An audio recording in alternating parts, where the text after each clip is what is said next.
Hello, Smart Money Tree podcast listeners. Welcome to this week's show. My name is Kirk Chisholm, and I'll be your host. So today I'm joined with Ashley Morgan. How you doing, Ashley?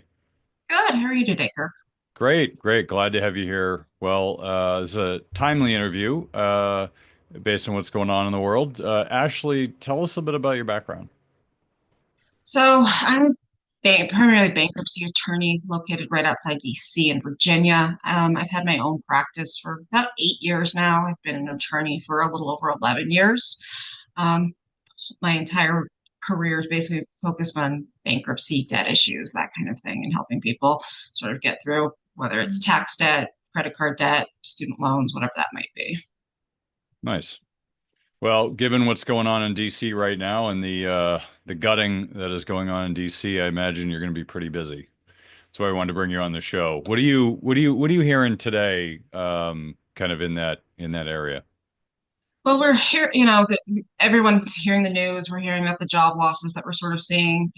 President Trump is sort of cutting jobs, it seems. Government contractors, I have a lot of government contract employees who their contracts aren't being renewed or, they're having trouble getting a new one. So definitely we're seeing in this area people who previously had very stable income, we're seeing it very much sort of disappearing and more people being unemployed or fearing unemployment. What so yeah, I mean, there's obviously a lot of people that are going to be unemployed. But how does that impact business owners right now? Because I know that I've seen, you can look at Google Trends and see like search words and stuff, and certainly bankruptcy attorney is like one of the top searches that have come up. Um, how bad do you think it's going to be? I mean, it's still early. I mean, people are getting laid off and it's kind of starting, but like, how bad do you think it's going to be in DC? Because DC's always been buoyed by government money.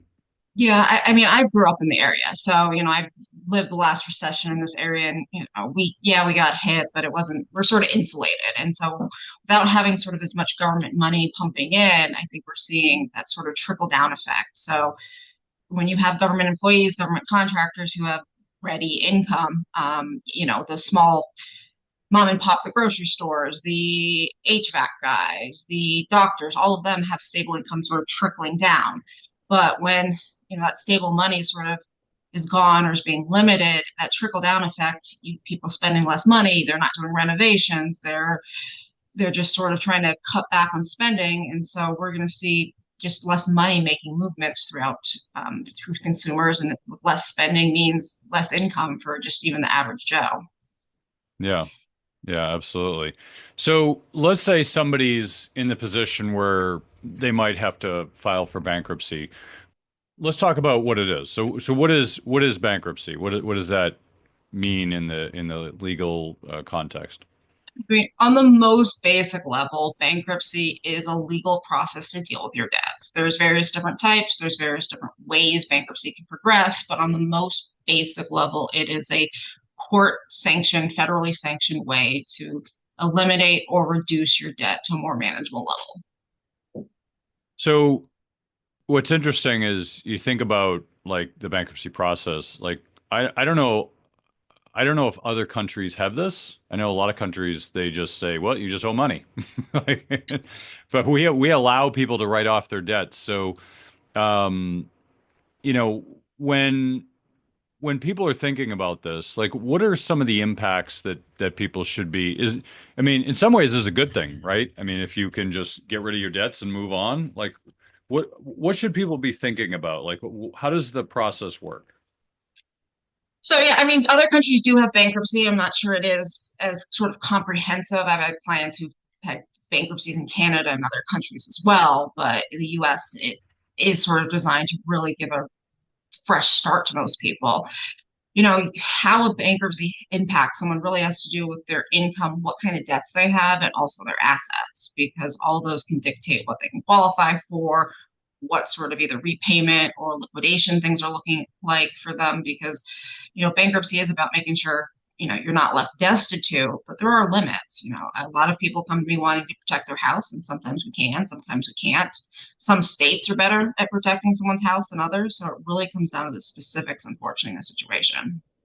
So there's different forms of bankruptcy, right? What are the different forms?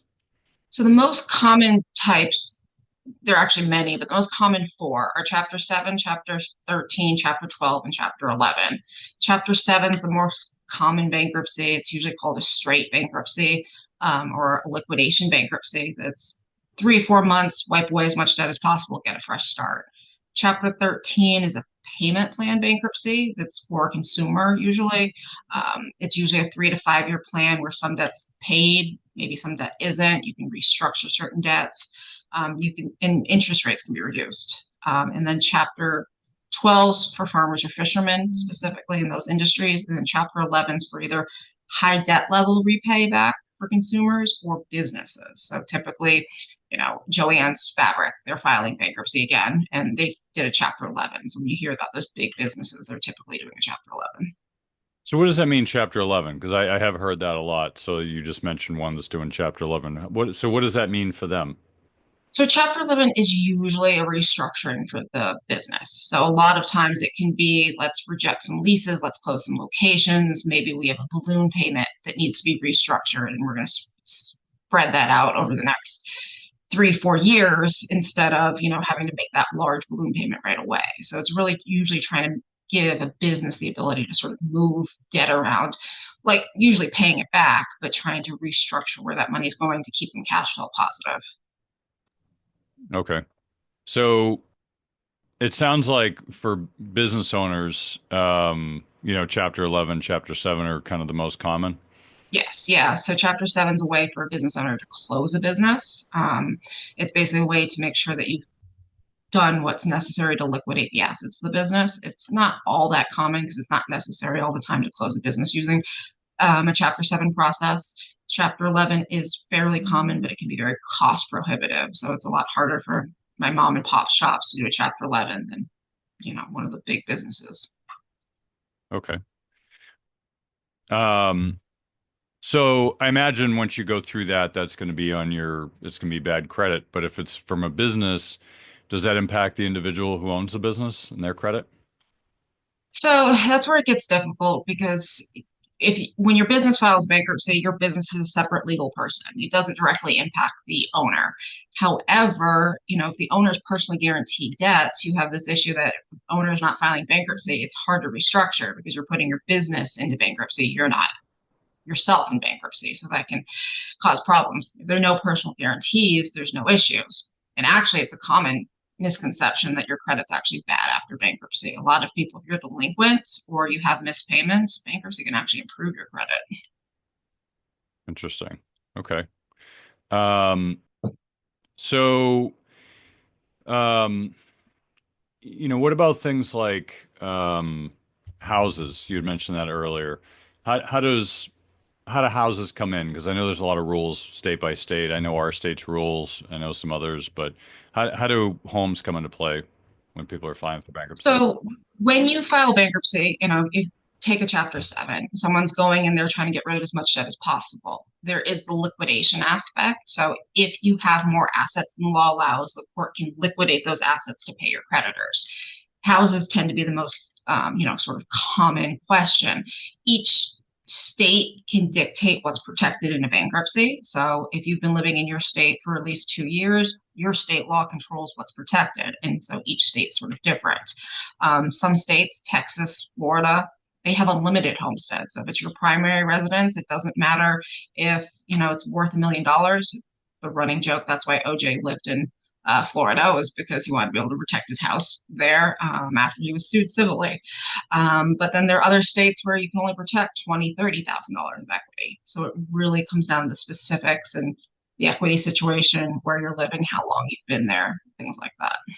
And how strong is the homestead? I know my dad is a criminal defense attorney. He used to tell me the story and like how one guy way back, I don't know, it may have changed, but way back, he robbed a bank up in the Northeast and then drove down to Florida, bought a house for cash, and then turned himself in. There's nothing they could do.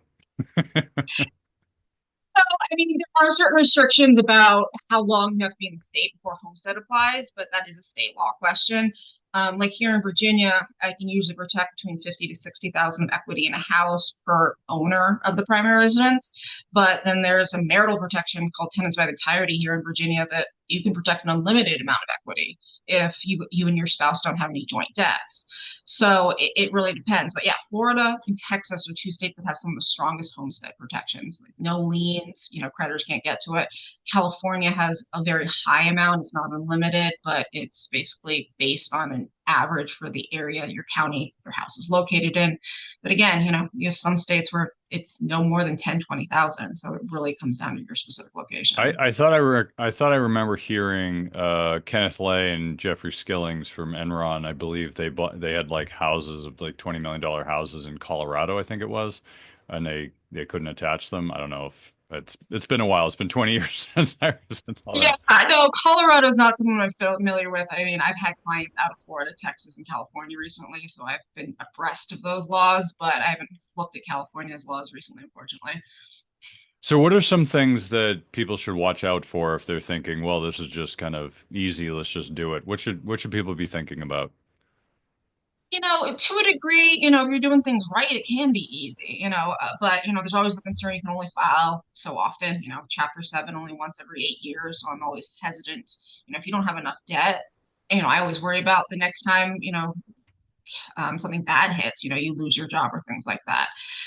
Bankruptcy is also a court of equity. So they're also looking to make sure you haven't transferred assets. You haven't paid back any family or friends very recently. They don't want you hiding any assets or anything like that. So it's like, well, if you have a house with too much equity, you can't give it to your brother and then file bankruptcy 2 months later. So it is very much reviewing your situation. Bankruptcy planning is very much a thing. A good bankruptcy lawyer is going to be able to help you go over your situation, figure out if there are ways to protect things. Are there timing issues? What can you do to make sure you're maximizing what's protected? Yeah, and so what are some examples of how people can kind of protect assets legally without I think it's called fraudulent conveyance? Yeah, fraudulent conveyance, basically transferring without consideration or inadequate consideration. It's really going over what's protected in your state. Most states have at least $1 million of protection for qualified retirement accounts. So, shoveling money into your retirement account, your 401k, your Roth IRA, whatever that might be, that's always beneficial. Now is a great time because you can contribute money for both last year and this year. So I have plenty of clients, trying to do that. Um, and it can depend, sometimes it's weird because I'll have a client who has $20,000 cash. I can't protect $20,000 cash, but if they go out and buy a $12,000 car, now you have less cash. There's another exemption that applies to cars. So sometimes moving money from one pot to another can make a difference. And, there's also certain states have wage exemptions. And so it's funny because if I have a client who has money that's direct deposited and I can trace it to wages, different protection applies than if you just have cash your brother gave you in the same idea. For most people, money's money. But in my world, if I can trace it to something and make a difference, Social Security is always protected in bankruptcy. So a lot of times if I have a client who has Social Security and pension, tell them to spend their pension money every month and let the Social Security accumulate in a bank account. And then it's protected because it's Social Security and traceable. What about college loans, right? Those are not you can't write those off at this stage. So student loans, those are always technically they're presumptively not dischargeable. You can file what's called an adversary proceeding to try to challenge the dischargeability. During the end of the Biden administration, they were putting in a program to try to help get the Department of Education to consent to dischargeability. Basically, the undue hardship standard that exists for student loans is something that has existed for years. The language is a legal term of art that existed when student loans used to be able to be discharged. You just had to have them being paid for a certain amount of time. Then, when the laws changed, they kept the same language Congress did. So the presumption by the courts is okay, the same standard needs to apply. So about 2 years ago, the Biden administration was like, well, we can't change the laws because Congress writes the laws, but they can consent in certain circumstances where they think, all right, these student loans are difficult, maybe not the typical undue hardship standard, but enough where it's an undue burden.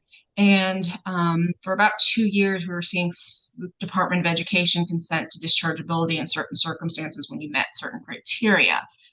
Technically, that program's still in place, but it's sort of been suspended, frozen by the Trump administration. So it's not been done away with. But we aren't getting any guidance and the Department of Ed isn't consenting to anything. So we're sort of in a holding pattern. But, most people who file bankruptcy, your student loans aren't going to go away. It may apply to 10% of people. Pre this program I'm talking about, maybe less than 1% of people get your student loans. So it's an improvement, but it's still not great. And that's the federal student loans, not the private ones, right? Yes. Yeah, private student loans still fall under that undue hardship test, which unfortunately, basically the standard is you almost have to show helplessness. So you're disabled, limited earnings, you're at the end of your career, you're not going to have much income. It's very difficult to meet, unfortunately. I mean, most college students don't fall into the helplessness category. Oh, I wish, and I think undue hardship because a lot of people can't even afford their minimums, and if you don't have income-based repayment, we're gonna have a lot of people who unfortunately won't be able to pay them. But it is a question of it doesn't meet the standards that the court set out, unfortunately. Yeah. Yeah, no, it makes a lot of sense.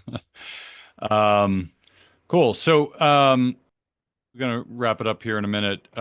Any kind of topics you feel like we haven't hit that you think are relevant that we need to talk about? I think, I'm always a firm believer in making sure you're educating yourself about your options. I tell people all the time, bankruptcy is not as bad as most people think it is. Like I said, most people after Chapter 7, their credit's 600, 620. You can buy a house after, 2 years, qualify for FHA financing. And 90% of my clients, 95% of my clients keep all their assets. It doesn't hurt to get free consultation with a bankruptcy attorney. Most of them across the country do free consultation. So understanding your options before you make a decision usually can make a lot of sense. And a lot of times it can be, a lot more beneficial than people think. Other things, tax debt's actually dischargeable in certain circumstances. So I have a lot of people who think their tax debt or their SBA loans. A lot of people got EIDL loans during COVID. A lot of people think those government debts don't go away, and they can in the right circumstances. Nice. So bankruptcy would get rid of SBA loans and government tax debt. So SBA loans are just sort of another government debt, so not a problem there. The tax debt can go away if it's older. There's a couple different rules, but the biggest rule is it has to have been at least 3 years ago and then filed at least 2 years ago. So again, there's some other rules, but if you have the tax debt that's 3 or 4 years old, it possibly could qualify to go away if it's income tax. Okay. No, why wouldn't somebody just thinking about this, say you got a business, you file for Chapter 7, just liquidation, and you just go out and start a new business? Like, wouldn't it just be easy just to do that? Yeah, I mean, that's always the ideal. I mean, here's the thing. I mean, that's one of the reasons banks require personal guarantees. Most small businesses, a bank's not just giving a loan to a business; they're giving a loan to the business and the owner. So the owner signed off as owner of the business and as a personal guarantor. So in my ideal situation, if I have a client who has a business, there's too much business debt, you put the business into Chapter 7, you open up another one tomorrow. But that's the reason they get the owner too, because then the owner possibly has to file bankruptcy or negotiate some sort of payment plan. But you can only file Chapter 7 every 8 years. And, depending on your situation, you might have income issues, you might have asset issues. So there are sort of limitations. But your example of being able to close down your business and open one, that would be the best case scenario. If you can open a business, get no personal guarantees, if something goes south, you can open up another one tomorrow. So you could literally, if you had a kind of business where, it was easily transferable, you just shut it down, you start the same business over again. Same investors. Theoretically, I mean, when you talk about transferable, there's also the question about is there assets there? Because technically those assets have to be liquidated if you put the business into bankruptcy. So phone number, goodwill, website. But, if the business is more like personal service and your customers are going to follow you, that's a different situation. But, if you've built a brand, that brand could technically be sold in a Chapter 7. Yeah, it could be sold, but if people follow you, then they're just gonna, Exactly. so there's not much they can do about that. No, exactly. So like my clients, yeah, I have a brand, I have a law firm, but if I close down, they're going to probably follow me. So if I put my business into bankruptcy, theoretically, I could open up a shop with a new name down the street. Clients are probably going to follow me. So yeah, and again, that's why most banks require personal guarantees of owners in small businesses. Okay. Yeah, that makes a lot of sense. Cool. Well, I really appreciate you sharing your wisdom with us, Ashley. I know you're going to be busy with the disruption in Washington, so kudos to you, even though that's, you're kind of the counter-cyclical benefit of doing well when others are not. So, but it is unfortunately it is what it is. But yeah, so where can people find more about you if they're looking for help in the DC area? Yeah, so, again, my firm's in the Virginia side in Herndon, right outside DC. My website's afmorganlaw.com. We work in the DC area. I work with my husband. He's licensed in DC and Virginia. I'm licensed in Virginia, but a lot of our website has a lot of information just about bankruptcy in general and can be a good resource for things like that. Awesome. Well, I appreciate you coming to the show, Ashley. Appreciate your wisdom, and yeah, yeah. Thanks for coming on. Hey, Doug, did you hear? We're giving away free money. Well, I'll tell you about it in a minute, but before I do, there's a saying in the mining community, well, precious metals mining, that is. The saying is that if you want the best deals, you have to be in the room. Now, you're probably thinking, what does it mean to be in the room? Well, I'll tell you. Being in the room means that you're on the short list of people who get invited to be a part of the best deals. These are the deals that most investors will never have access to. You mean like IPOs? Nope, IPOs are chump change. Those are for retail investors, small potatoes. That's nothing compared to these deals. These deals would have you salivating to get access to them. Once you know they exist, you will never look at investing the same way again. I almost don't want to even tell you that they exist because it will ruin your thinking of how the investing world really works. Now, you might be excited that these deals exist, but you only have access to the deals if you're an insider, or in the room as they call it. Now, as loyal listeners to the show, I'm going to give you a chance to be in the room. Money Tree Investing Podcast has created the Insiders Club. This is a community of our show's members who are loyal listeners of the show and want to get more out of their investing experience. Being a part of the Insiders Club gives you insider status for upcoming events and webinars, discounts, free stuff and books, and influence on the future direction of the show. This is a great opportunity to join us as we expand our content and services. Oh, and did I mention free money? Yes, in the next few weeks, I'll be giving away free money to our members of the Insiders Club as my appreciation for listening to the show. Now, there's no cost to join the Insiders Club. Just go to moneytreepodcast.com/free money today to join the community. That's www.moneytreepodcast.com/free money. I hope to see you in the room.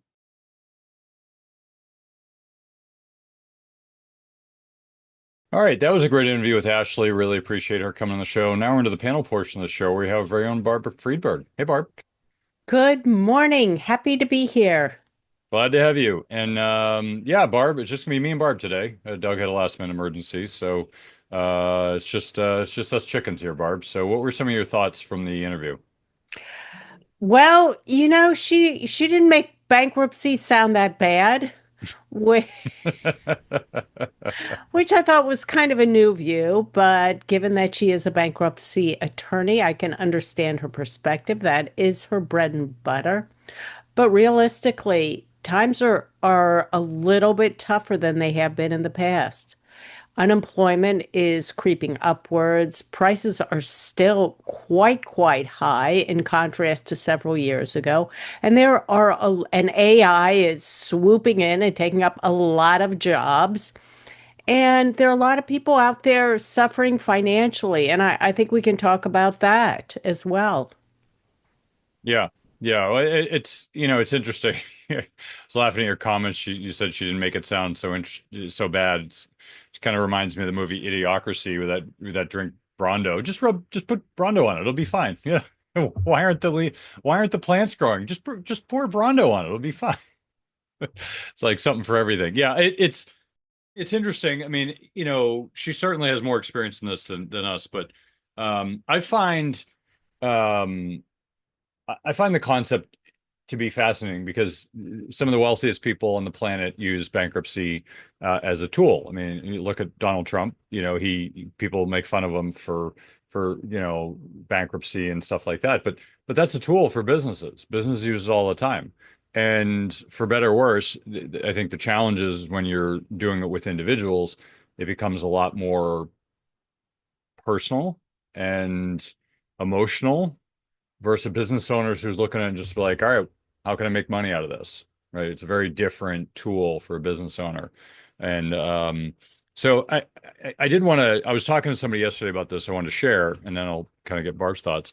But it's funny how one of the, if somebody's going through foreclosure on their home or bankruptcy or something like that, um, one of the best things you could do is communicate with the lender. So one of the best things you could do is communicate with a lender. And yet human nature is such where that is the last thing that people want to do. They want to avoid the lender, they don't want to talk to them, they ignore all the communications. I mean, there's no faster way to get evicted from your home in foreclosure than to ignore the lender. If you talk to the lender, you'll get a lot of extra time because they want to work something out. They don't want to foreclose on you. They want to work it out. They want to make you current. And most people get caught up in this overwhelm period where they're emotionally overwhelmed and they just shut down and they're just like, I don't want to talk to anybody. And that's the worst thing you could do because the bank's just assuming that you're trying to stiff them. And they're like, all right, I guess we're going to foreclosure. But if you work with them, they'll work something out. Oh, the payment's too much. Let's figure it out, right? Let's work this in so we can bring you current so that it doesn't show up on our books as a bad loan. So there's a lot of things you could do, but I think most people just naturally just say, all right, I'm just going to ignore everything and it'll go away. And it's probably one of the worst things you could do. So I don't know, Barb, I don't know if you've ever seen this or experienced it or known anybody who's experienced it, but the emotional, psychological part's really important part. I mean, what do you think? You brought up a key issue that applies not only to bankruptcy, not only to debt, but it's the idea of negotiating. And I understand some people do not like to negotiate. They find it, very, very uncomfortable. But we all do uncomfortable things every day. And the benefits of negotiating, of trying to get your costs down, in not only if your house is, if you can't afford your mortgage payment, but on many, many, many other things. My personal belief is anything can be negotiated. I have negotiated the cost on a down comforter at Kohl's. I recently negotiated an overcharge at a hotel. Now, those are minor compared to your house payment. But think about this. Let's say you've got bills on your credit card you cannot afford to pay. Well, they don't want to send you to a debt collector. So, what you can do is you can call up, you can beg, you can negotiate for a lower rate. You can say, look, I will turn over this card to another company that has a zero interest rate offer right now. And your credit card company does not want to lose you. They don't want to lose the interest that you are paying them now and will pay them in the future. So call them up, tell them, I am in financial straits. I don't want to leave, but I can't afford my payment. Please lower my rate. Please give me some sort of incentive so I can stay with you. You can eventually get your money and I can eventually get out of debt. And I know you and I, Kirk, have talked about this many times. We both have cable, okay? Just putting it out there. And both of us every year call for a lower rate on our cable. And we get it every single year. Now, is it a pain? Yeah. But that applies to every bill that you have because, look, it costs a lot of money for a company to get you as a customer. They don't want to lose you. And they would rather, 9 times out of 10, give you some benefits. And particularly in this time when we're really suffering, many of us are suffering financially. Don't be afraid to negotiate lower bills, to negotiate lower prices, because that can save you a lot of money.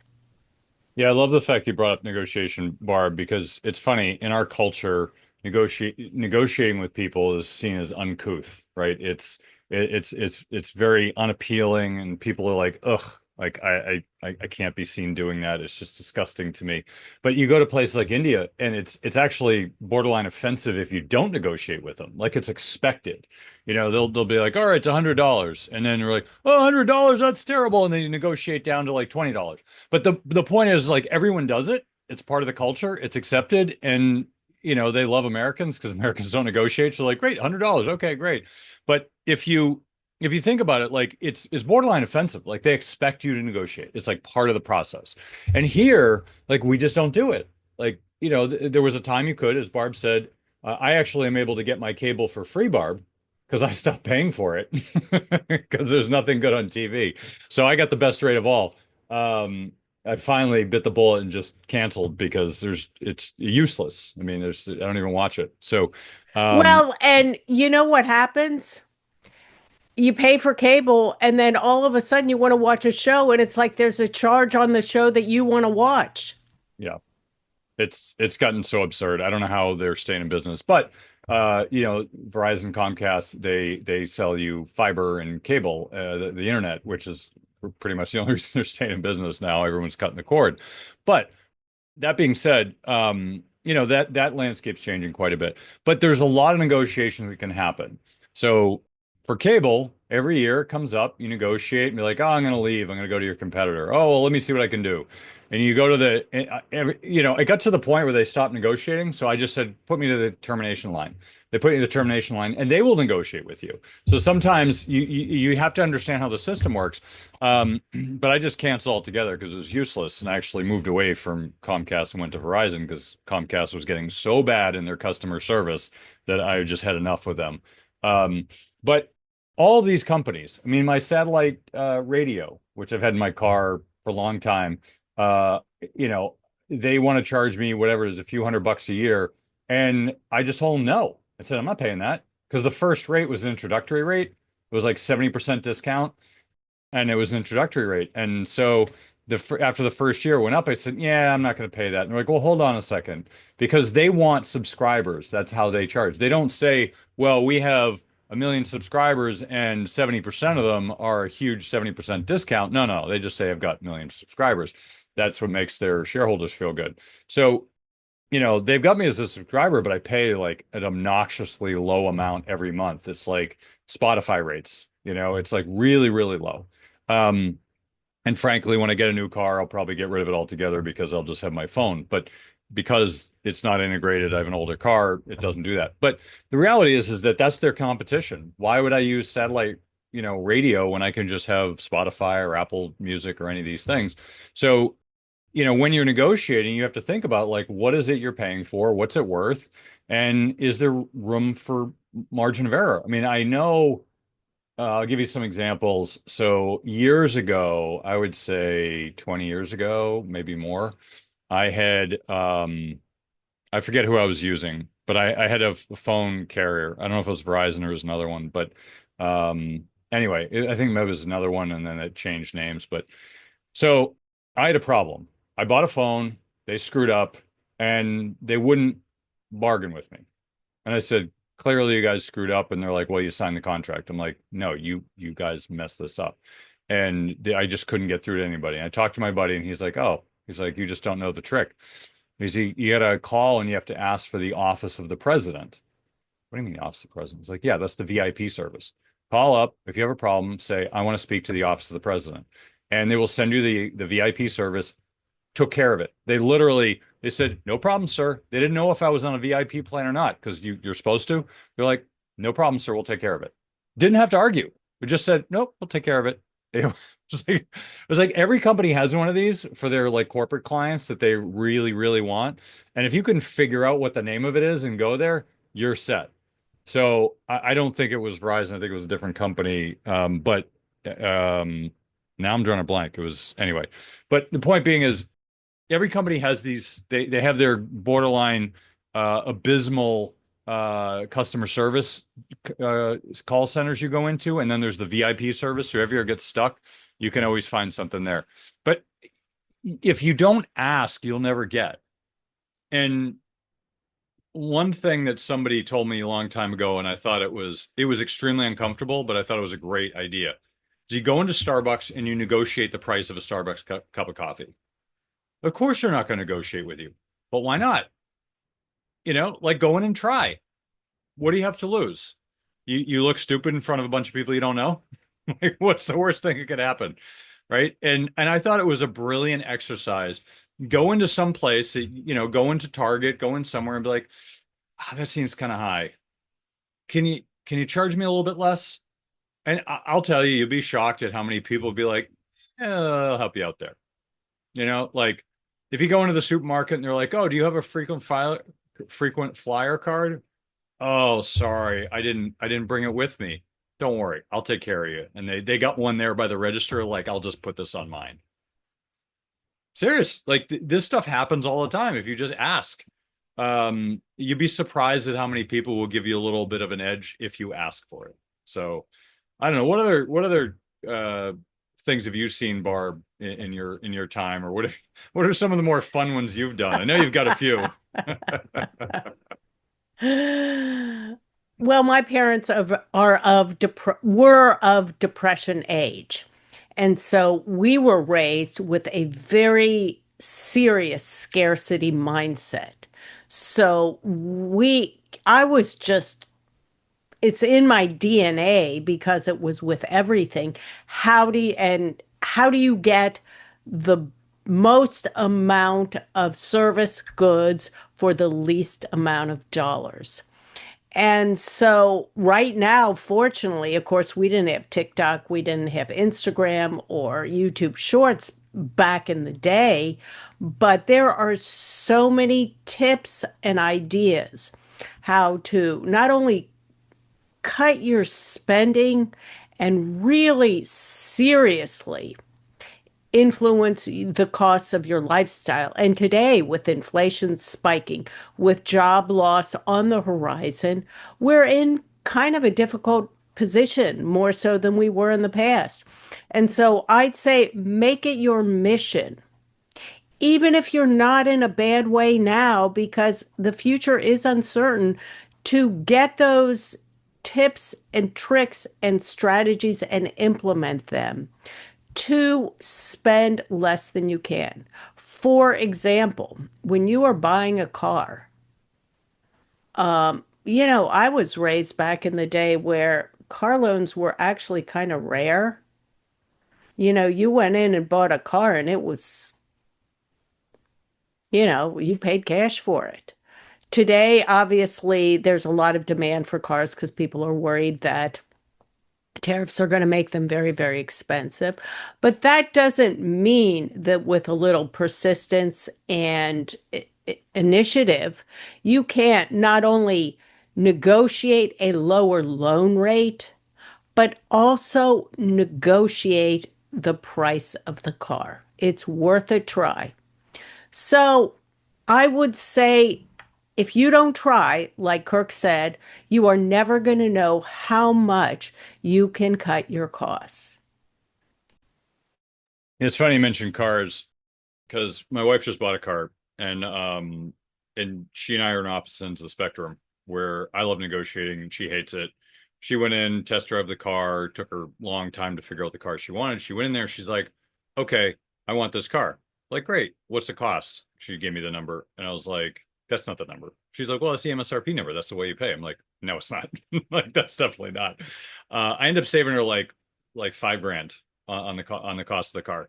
Um, and she was just going to go and buy it. And it's just her car; she can do whatever she wants. And I said, I said, I had to ask her. I said, "Are you okay with me doing what I have to do?" You know? And she's like, "I don't know. What does that mean?" She's like, "You're not going to be a jerk, are you?" I'm like, "Well, that's not how you get things done.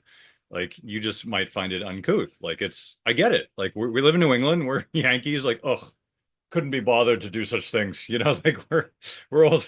We're as Barb said, like my parents are Depression era parents too. But also we're from New England and we have kind of a different like stodginess of us. But I have no problem because my parents similar to Barb's who grew up in that era where you just got stuff done. You're just like, all right, we need to do this and we're going to do it. So I went in and did what I had to do and negotiated 5 grand off the price. And this is the second time I bought a new car in my whole life. You usually buy used, but bought a new car, and it's like you can negotiate so much. I negotiated the trade-in. I negotiated the car, the services, all that, like anything, any part of the process you can negotiate. And they're going to try to nick you somewhere in the process. And you realize like, as long as you come in prepared. So I'll give you a 5-second primer what I did. So I contacted every Honda. We bought a Honda Pilot. Um, and we contacted every single Honda Pilot dealership in Massachusetts and said, I want this specific car in this color, whatever, whatever we wanted. Said, this is specifically what I want. What's your best price? And they're like, oh, and they gave me the MSRP. I'm like, no, no, your best price. I said, right now I know what I want because most of them will say, oh, I want you to come in and do a test drive. No, I've already done that. I'm at the pricing stage.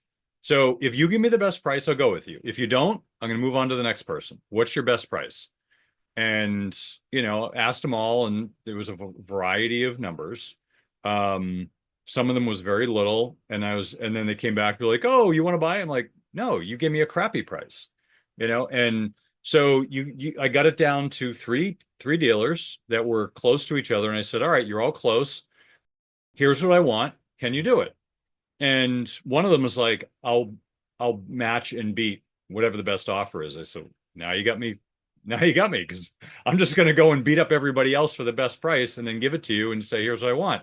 And that's what happened. I got a good price from everybody else and I got that. And I said, all right, what do we got for the trade-in? And they sent me a link and they're like, oh, well, here's what your trade-in is. And the way it was structured was it said, all right, we're going to give you this amount for your car. And I said, all right, that's my number. I'm good with that. So I go in, they look at it and they're like, oh, I think it was like $6,800 or whatever. It was like $9,800 for the trade-in. And the guy's like, well, we'll give you 8,500. And I was like, no, you're not. Like your website said this price. And he's like, let me talk to my manager. He came back. He's like, all right, I can give you that price. Like there's so much wiggle room to negotiate. You just can't, people play dumb. They're like, oh, well, we can't do it for this reason. It's all BS. It's a game. The whole thing's a game. And if you know it's a game and you know how the game works, you can play the game, right? That's why, like the VIP service, the Office of the President, that exists for people like me to play with. It's a game. Like it exists because it serves a purpose, because they know that their customer service is crap and they need to give their VIP people better service. So they have a breakout for VIPs. So if you know the game, you know how it's played, you just have to play around until you know how the pieces work, and then you move the pieces around. So, I mean, that's negotiation. We can see it every day with Trump. People don't like Trump because he's like, ugh, he represents us and he's so uncouth. It's like, you know what? He's doing what he's doing. Is he getting the job done? That's all that matters. Even if you don't like how it's done, is it a better deal? At the end of the day, you'll be happier with a better deal. You just might not like how the sausage is made. And and I think that's the challenge in this country is people just don't like negotiating because they don't like this how the sausage is made. But when you get a better deal, my wife is appreciative. I saved her 5 grand, but I didn't include her in the process because she wouldn't have liked it. She would have been like, "Oh, that's not nice." I'm like, "Well, they know the game. Like, I'm not being mean to them. They know the game." So, yeah, I think it's just a perspective difference that I think people are challenged with is they're uncomfortable with the game because we don't play it on a daily basis. But if you go in most other countries, they play it every day. It's part of their culture and they don't feel uncomfortable at all. So, um, anyway, so what other thoughts do you have, Barb, with debt? I mean, we have, I mean, we were talking about this before the show. I mean, I saw this news today and you did too, that there's a story about that people are taking loans to buy groceries. Really? Like, what are your thoughts on all this? Like, are things getting that bad for the poor or the middle class in America where they have to borrow money to buy groceries? It's really, really tragic. And I don't want to speak for someone else's family because I don't know what's going on. But what I can do is offer solutions, which is there are ways to shop and there are ways to eat that are, they may not be gourmet, you may not be having a steak, but that are much more affordable and can lower your bills. And again, this is not a tips show on how do you get the cheapest groceries, but online there are so many ideas and just things like eating vegetarian once in a while, using ingredients that you buy in bulk that are cheap. I don't know about you. I've been to Mexico. I love Mexican food. Rice and beans is not expensive and it's delicious. So, just throwing that out there is that you have to be mindful of these things. And I've used this example before. I live in a condominium complex. We abut an apartment complex. I cannot tell you how many luxury cars there are in our parking lots. And I look at those and I go, what are you thinking? Maybe they got the car used and it wasn't that expensive. But I am confident that if you're taking a Mercedes into a dealership or you're taking a Hyundai in like I have, the Mercedes is going to be more expensive. So really be mindful because in the last analysis, are you really worried about impressing someone you don't know with driving a fancy car?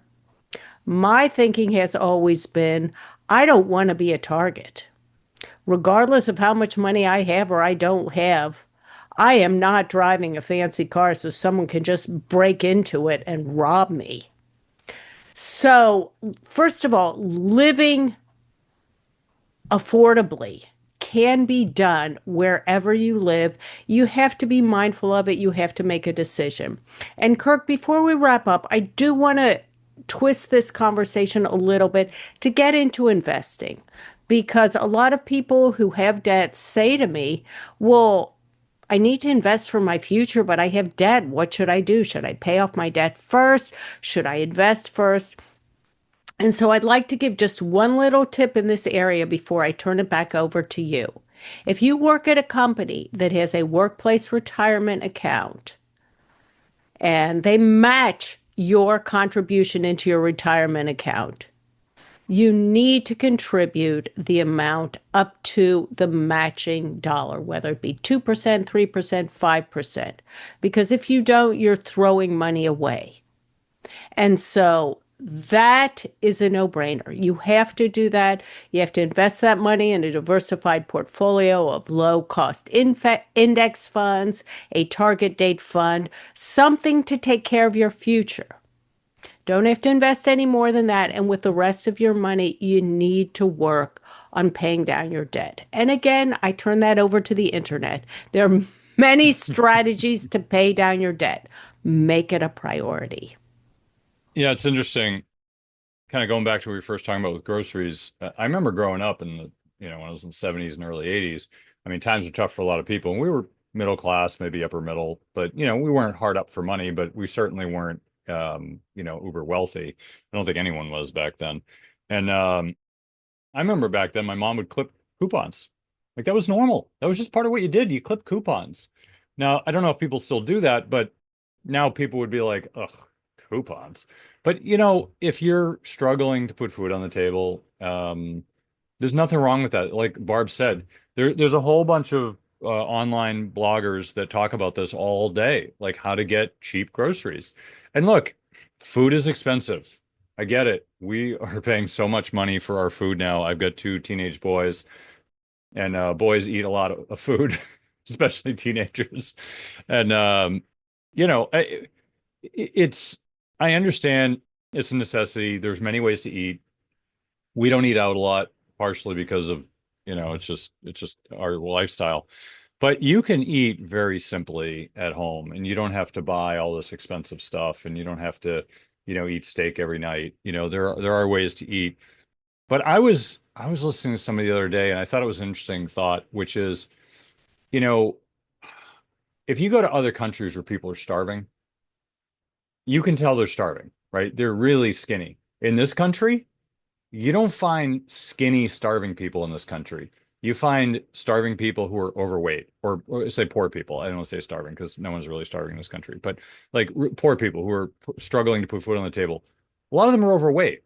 So they're not really starving, right? And I don't want to make a characterization because there's a lot that goes into this, but my point is there's a big spread between, starving countries in Africa, as we used to say growing up, like the Ethiopians, there was this thing growing up. It was like, oh, like there's starving people in Ethiopia that would eat that food. Don't let it go to waste. That was what my mom always used to say, because back then that was a thing.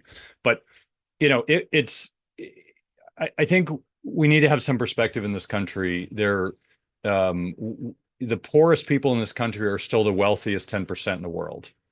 Like we have so much wealth in this country, even for poor people, that we take for granted of what we actually have. And there are many ways to do it, and teach their own on how you want to live. But we don't having the social acceptance of how you live should not be your highest priority if you're hard up for money for paying for food and groceries and rent and all those things. Having being the peacock and having all the feathers up and looking good, as Barb said, not driving a Mercedes when you're living in a condo, like an average condo. Like, you don't need to puff your feathers for anyone. Doesn't matter. My car I've had for 15 years. I have almost 200,000 miles on it, and you know what? I'll probably put another 100,000 if it lets me, because I don't care. And the reason I own the car is because it doesn't, I don't have to go into the shop, knock on wood. It's very reliable. And if I bought a luxury car, that would be really expensive to fix. But the car, I have a Honda Pilot, and I've almost never brought it in the shop. And, you know, it's a reliable car. And like I said, it's Honda builds a good car, and hopefully get another 100,000 miles out of it. I don't care. I just care that it brings me from point A to point B and it's safe, right? It doesn't need to be all the luxuries. If I want a luxury car, I'll go rent one for a day.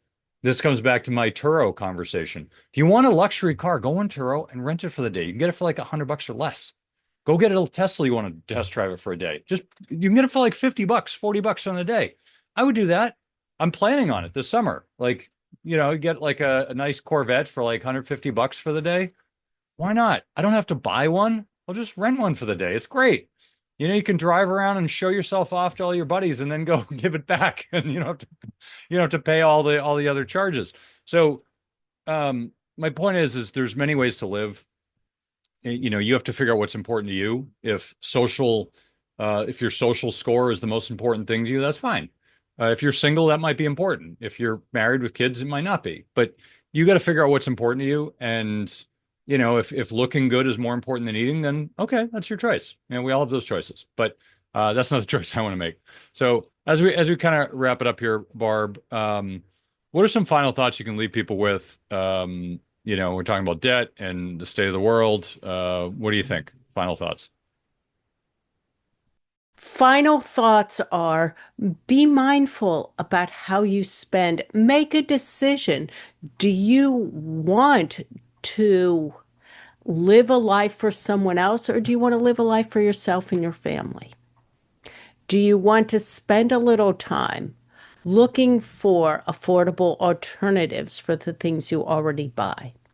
Do you want to start investing a little bit for your future while you pay off debt so that you can use the money that you're earning today to live a nice life today and also have money left over for when you retire the future? So I am Barbara Friedberg. You can find me on YouTube and at Barbara Friedberg Personal Finance. Thanks for coming on, Barb. Thanks for sharing your wisdom with us. That's the show for this week. Thank you again for joining us on Money Tree Investing Podcast. My name's Kirk Chisholm, wealth manager of Innovative Advisor Group. We don't just manage your wealth, we make your life better. You can find more about me at innovativewealth.com. And of course, you can find me every week here on this show. You can also check out our show at Money Tree Investing Podcast. On our website, you'll have access to the show notes, resources, and the archive shows. Please remember to subscribe on our YouTube channel for immediate access to the new shows when they're released. When you subscribe to the show, it allows us to get access to some of the top minds of investing in personal finance. While you're here, please leave a comment and question if you want us to address it on the show. Have a great week ahead, and remember, no one will care about your money like you do, so invest in your life.